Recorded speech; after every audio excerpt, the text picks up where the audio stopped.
दोस्तों आज हम पढ़ने वाले हैं एड्स के बारे में। तो क्या होता है AIDS? Stand for acquired immunodeficiency syndrome. All of you हम सब जानते हैं कि एड्स क्या होता है। स्टैंड होता है एक्वायर्ड इम्यूनोडिफिशियेंसी सिंड्रोम। और सिंड्रोम्स क्या होता है? Means group of symptoms. जब किसी डिजीज़ के जब ग्रुप ऑफ सिम्टम्स एक साथ आए तो उसे क्या कहता है? सिंड्रोम कहते हैं। और जो वायरस होता है and virus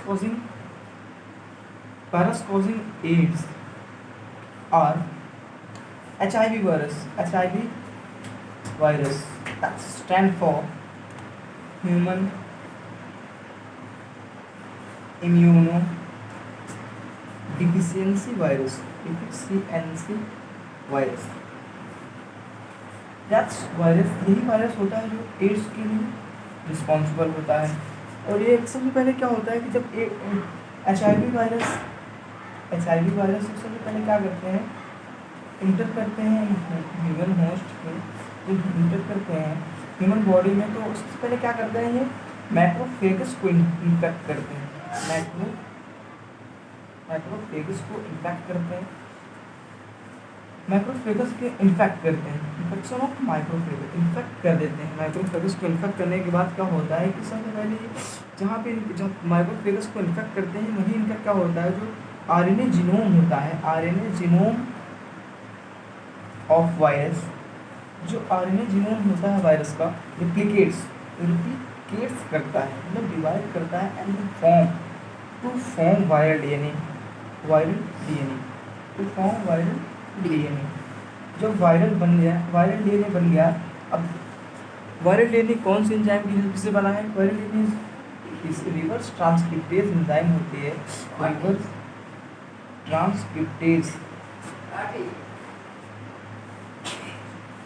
reverse transcriptase enzyme जो होती है वो क्या करती है? From RNA, single stranded RNA से वायरल डीएनए बना पाती है। तो जब वायरल डीएनए बन जाता है तो वायरल डीएनए जब क्या होता है? वायरल डीएनए जब बन जाता है, वायरल डीएनए इनकॉर्पोरेटेड हो जाता है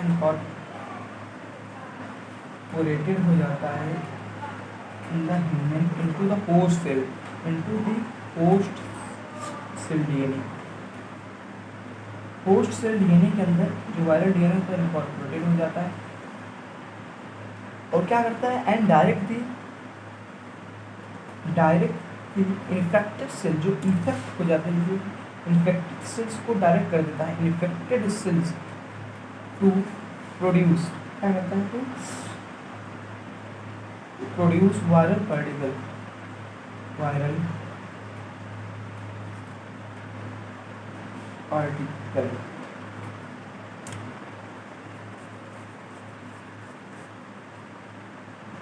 फिर उसके बाद क्या होता है? जो नए वायरस होते हैं, new viruses are formed by new virus are released by, आप कह सकते हैं रिलीज्ड बाय माइक्रोफेगस तब तक रिप्लिकेशन करके ज़्यादा वायरसेस बना रहा होता है। रिलीज्ड बाय मैक्रोफेगस, ये क्या करते हैं? जब मैक्रोफेगस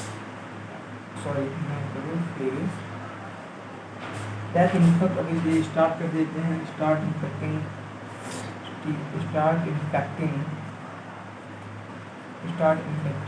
helper T cells,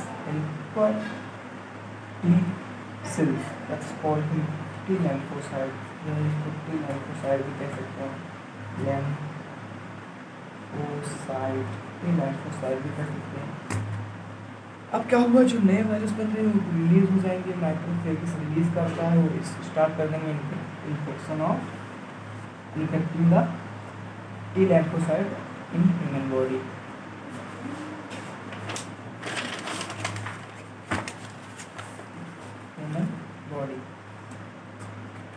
अब जो प्रोजेनी वायरस होंगे, जो नए वायरस होंगे, प्रोजेनी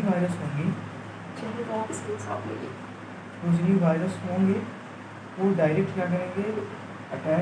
डायरेक्ट रिलीज हो जाएंगे into the blood cells, direct release in the blood cells, in the blood. जो प्रोजेनी वायरस होंगे वो डायरेक्ट ब्लड सेल में रिलीज होंगे और क्या करेंगे? Attack other T lymphocyte।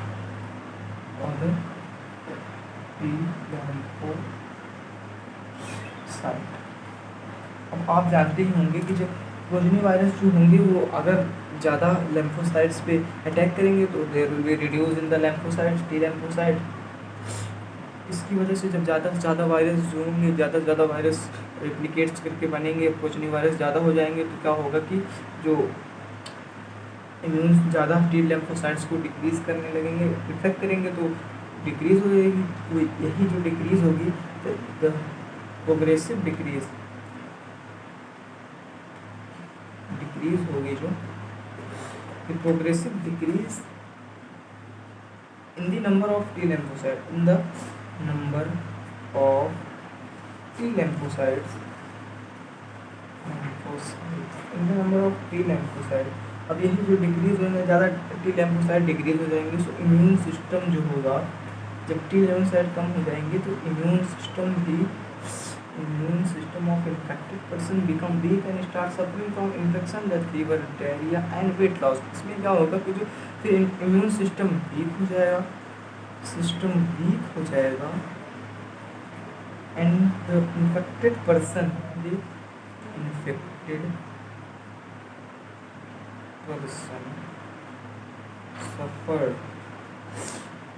suffered from diarrhea, weight loss,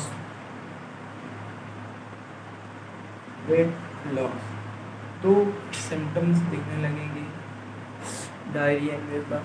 इसकी डायग्नोसिस क्या होती है? अर्ली डिटेक्शन के लिए एक डायग्नोसिस बनाया गया है जिससे कि पता लगा सकें कि एड्स है कि नहीं है। तो ये एलिसा टेस्ट होता है,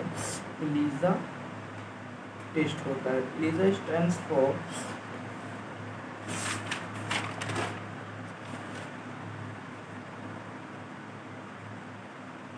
एलिसा जो होता है वो stand for enzyme linked immunosorbent essay, enzyme linked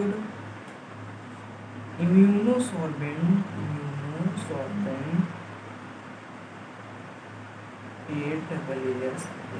essay, that is the diagnosis for. और जानते हैं कोई भी ट्रीटमेंट नहीं है इसका, अगर यही है कि हमें प्रिवेंशन करना होगा। तो सबसे ज़्यादा चांसेस कौन होते हैं? जो अननोन पार्टनर के साथ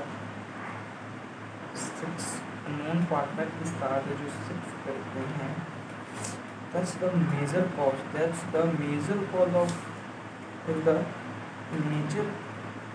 cause for AIDS। in this way we have to, इसकी वजह से क्या करना होगा, हमें इन्फेक्टेड पर्सन से थोड़ी दूरी बना के रखनी होगी, क्योंकि कोई भी चीज़ कंटेमिनेटेड थिंग, जैसे कि जो भी चीज़ वो वायरस को कंटेमिनेट करती है, जैसे कि HIV वायरस को कंटेमिनेट करती है, तो उन सब चीज़ों से हमें दूरियाँ बनानी होगी। क्योंकि जैसे ही अगर हमारे सेल्स के अंदर, हमारी बॉडी के अंदर HIV वायरस इंटर हो गया, तो तुरंत क्या होगा कि मैक्रोफेगस पे इफेक्ट करेगा। और मैक्रोफेगस पे जब इफेक्ट कर देगा तो मैक्रोफेगस इफेक्ट कर देगा। उसके बाद मैक्रोफेगस पे इफेक्ट करने के बाद जो होगा, वो उसका जो RNA जीनोम होगा वो रिप्लिकेट्स करके viral DNA with reverse transcriptase enzyme बना लेगा। वायरल DNA क्या होगा कि होस्ट सेल के अंदर चला जाएगा और जो इन्फेक्टेड सेल होंगे उनको डायरेक्ट कर देगा तो प्रोड्यूस वायरल पार्टिकल। अब जब वायरल पार्टिकल प्रोड्यूस करने लगेंगे, उसके बाद क्या होगा, जो न्यू वायरस होंगे वो release from the macrophage and start infecting to the T lymphocytes of the infected person.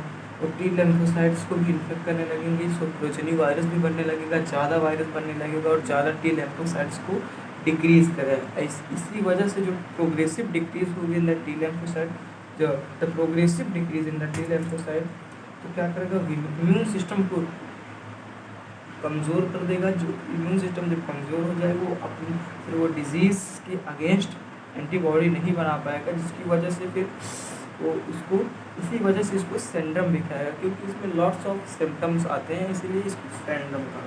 तो आशा करते हैं हमारा वीडियो आपको अच्छा लगा होगा और आपको समझ में आया होगा। और हमारे प्लीज़ लाइक कर दीजिए और सब्सक्राइब कर दीजिए चैनल, ताकि ऐसे वीडियोस आपको मिलते रहें। Thank you.